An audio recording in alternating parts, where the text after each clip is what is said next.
വിശുദ്ധ ഖുർആൻ അതിന്റെ ആദ്യത്തെ പേജ് മുതൽ പല രൂപത്തിൽ പല ആവർത്തി എടുത്തെടുത്തു പറഞ്ഞ ഒരു സമുദായമാണ് ബനൂ ഇസ്രായേൽ.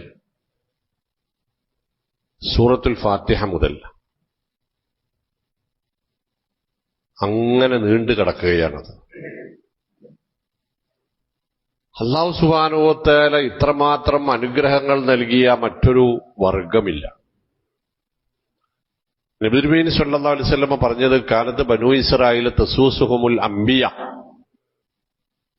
അവർക്ക് എക്കാലവും നേതൃത്വം കൊടുക്കാൻ പ്രവാചകന്മാരുണ്ടായിരുന്നു. മുഹമ്മദ് നബി സ്വല്ലല്ലാഹു അലൈഹി വസല്ലം വരുന്നത് വരെ ബനൂ ഇസ്രായേലിന് നേതൃത്വം കൊടുക്കാൻ എക്കാലവും പ്രവാചകന്മാരുണ്ടായിരുന്നു. കുല്ലമാ ഹലക നബിയും ഖലഫ നബിയും ബാഴത, ഒരു പ്രവാചകൻ മരിച്ചാൽ ഉടനെ അടുത്ത പ്രവാചകൻ അവരിലേക്ക് നിയോഗിക്കപ്പെടും.